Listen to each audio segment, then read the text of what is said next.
Toda vez que sai um ranking e que traz informações sobre saneamento básico, a gente sempre fica com a esperança de que números possam mostrar que um flagelo lamentável do Brasil tenha sido reduzido ao longo de um período que não tenha sido tão grande, ou seja, se não foi tão grande, mais rapidamente tirou pessoas de um nível de exposição à miséria muitíssimo maior. Mas os números divulgados hoje pelo Instituto Trata Brasil aponta algo muito preocupante e que envolve as principais maiores cidades, as 100 maiores cidades, municípios do país. Indicadores mostrando que há problemas gritantes de acesso a esgoto tratado e água potável. Imagine que 5,5 milhões de pessoas não têm acesso à água potável nos 100 maiores municípios do Brasil. Nós estamos com o Gessner Oliveira, que é economista, professor da FGV, um especialista nesse assunto que sempre nos atende com muita gentileza. Oi, Gessner, como vai?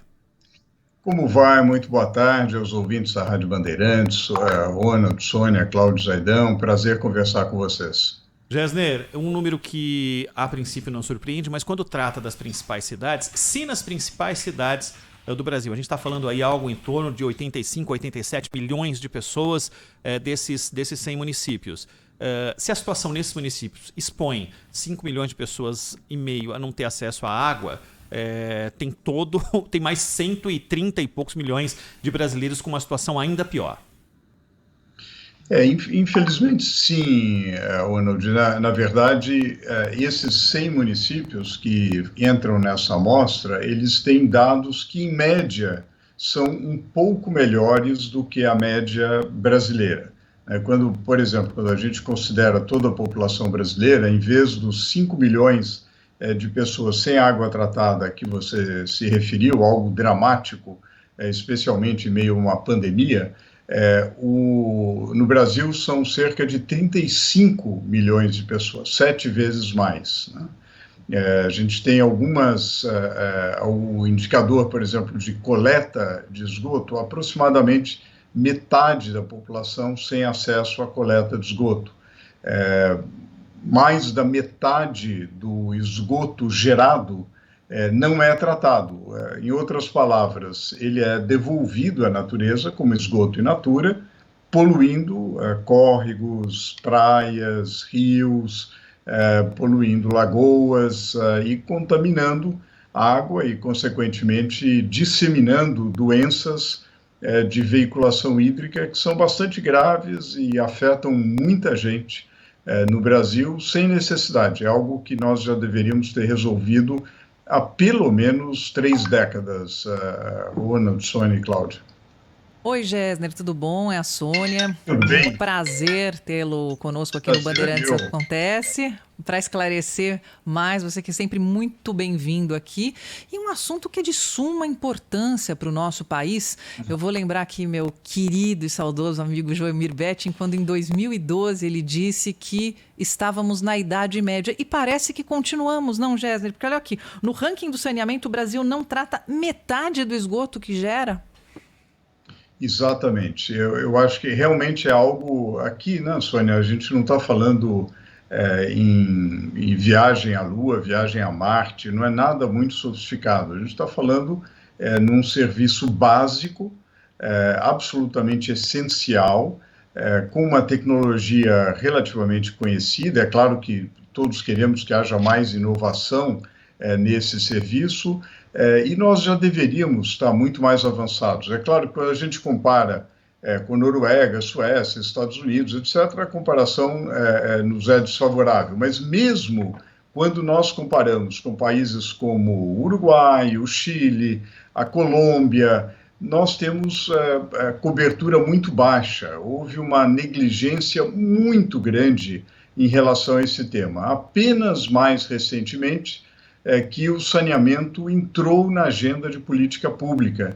E eu espero que não saia da agenda de política pública até nós resolvermos essa questão. Muitas vezes o saneamento era algo esquecido, falava-se em saúde, mas não se pensava que saneamento é saúde. Falava-se meio ambiente, mas sem fazer a conexão com o saneamento.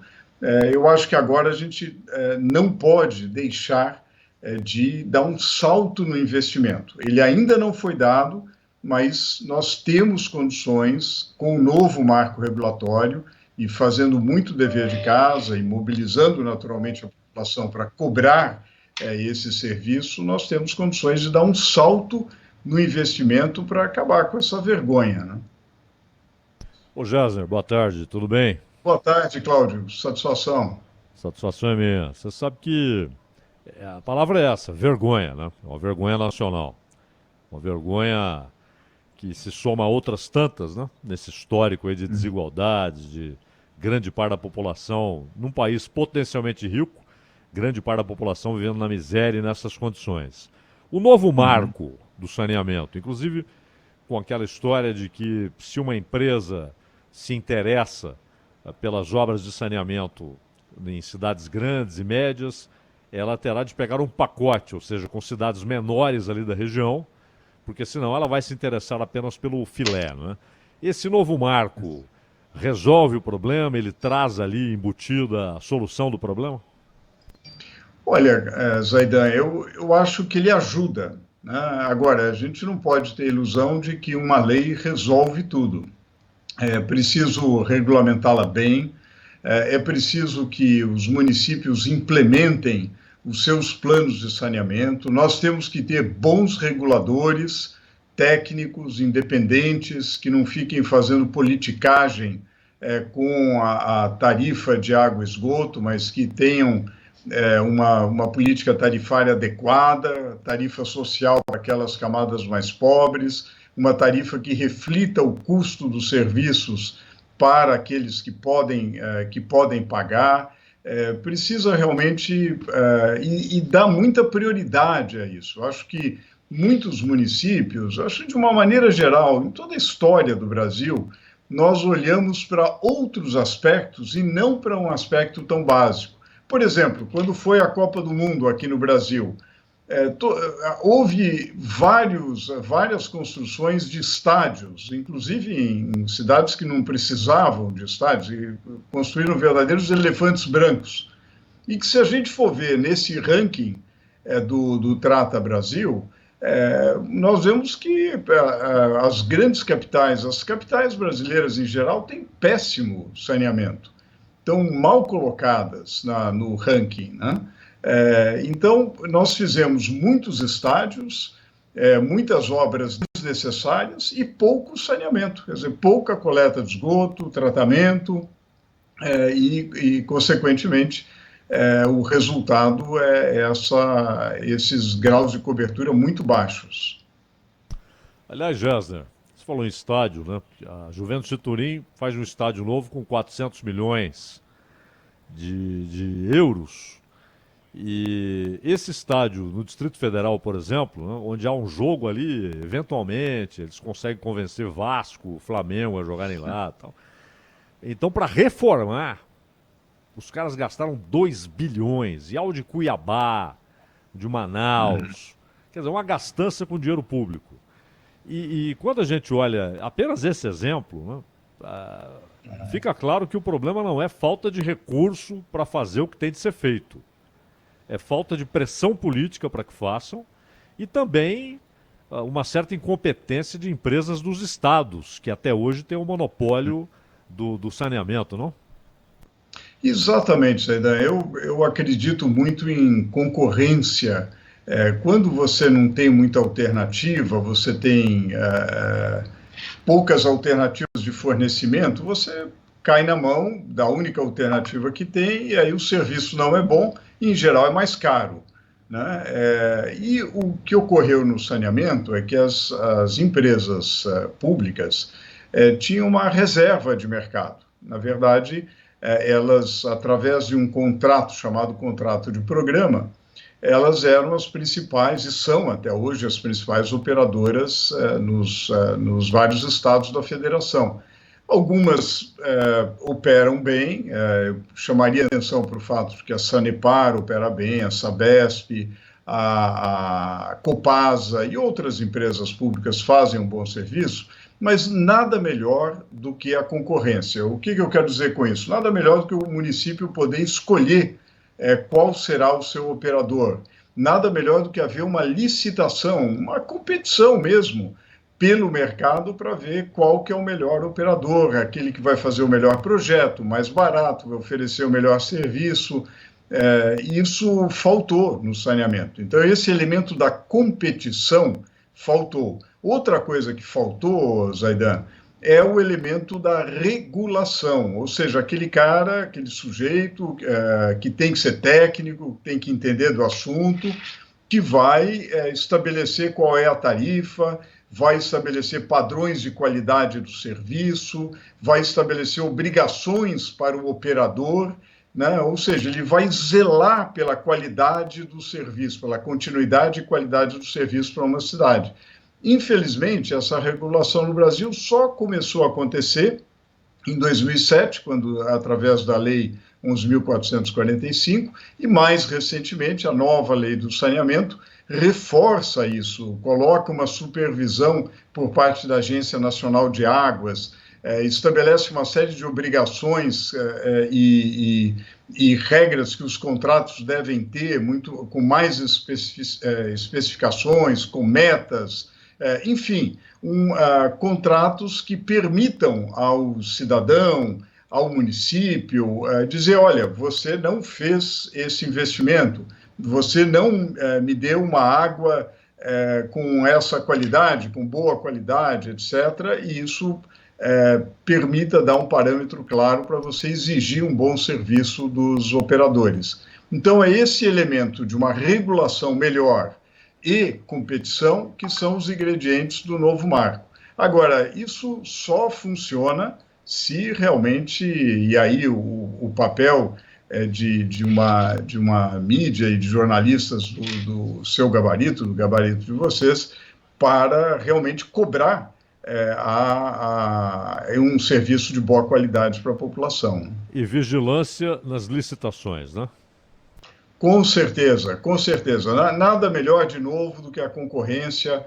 É bom que tenha vários participantes, que haja audiência pública, consulta pública, que as propostas sejam analisadas por comissões técnicas. O que nós assistimos no ano passado, e provavelmente vamos assistir esse ano, é que tem muito apetite para investir. Apesar de todas as nossas dificuldades macroeconômicas, há um apetite de investimento grande, o que é bom. Há vários grupos fazendo propostas, procurando participar dos leilões. O leilão da região metropolitana de Maceió teve um ágio muito grande, traduzindo isso, teve uma competição muito grande, os participantes fizeram propostas bastante agressivas, o que permitiu que os municípios da região metropolitana de Maceió, bem como o Estado, pudessem receber recursos e, ao mesmo tempo, houve um compromisso do ganhador para fazer investimentos de mais de 2 bilhões de reais na região metropolitana de Maceió, o que é fundamental, né? O que é fundamental para a saúde, para o meio ambiente, inclusive para o turismo naquela região, né? Quantas praias e essa orla belíssima que o Brasil tem, que é prejudicada pelo esgoto, né? Pela poluição. E se nós conseguirmos fazer esses investimentos, isso vai gerar emprego, vai atrair novos investimentos e, enfim, gerar um círculo virtuoso para a economia regional e nacional. Exatamente, Gessner, porque quando o mundo pensa em Brasil, a primeira coisa que vem é o meio ambiente, né, e a nossa importância, né, que a gente tem aí no Mapamundi, né, nesse sentido, e você muito bem colocou essa questão do saneamento. Só fazer um registro aqui que os nossos ouvintes estão em participação maciça aqui na tua entrevista. Vou destacar aqui o Arnaldo Porto está dizendo que se não se trata o esgoto, por que a gente paga? É uma boa pergunta aqui, Arnaldo, eu vou deixar para o Gessner responder e eu emendo na seguinte pergunta: quais são os mecanismos para que a sociedade civil faça valer seus direitos, Gessner, nesse sentido?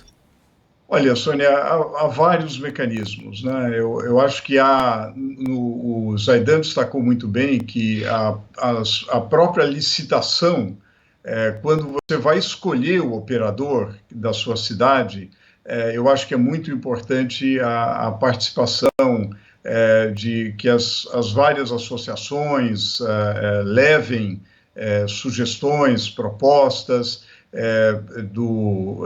em relação a como organizar o leilão, em relação a quais as necessidades, quais as prioridades para o município. Se o seu município, ouvinte, não tem plano de saneamento, cobre do seu vereador, do seu prefeito, por que não tem? Será que as câmaras de vereadores, os prefeitos estão fazendo o dever de casa em termos de um planejamento para esse serviço? Porque não adianta resolver do dia para a noite.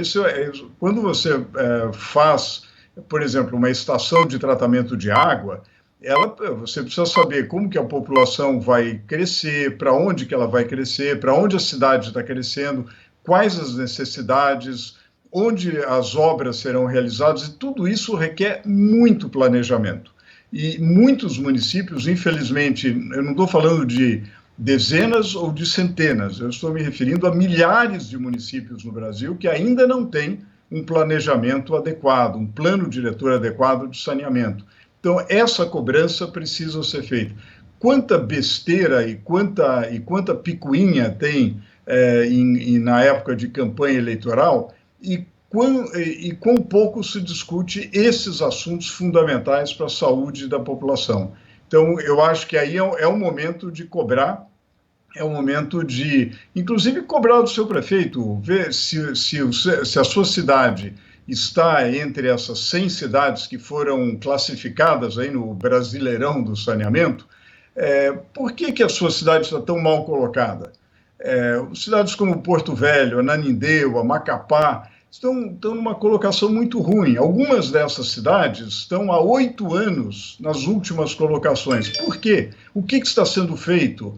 Qual o plano para sair dessa situação? Eu acho que tudo isso é uma cobrança que tem que ser diária para a classe política, nos governos locais, nos governos estaduais e também federais, naturalmente, aí envolvendo financiamento, envolvendo planejamento mais geral. Gessner Oliveira, economista, professor da FGV, nos ajudando aqui a falar um pouco mais sobre saneamento básico e os números divulgados hoje pelo Instituto Trata Brasil. Gessner, sempre um prazer, obrigado, até a próxima. Até a próxima, grande prazer, um grande abraço para vocês e para os ouvintes.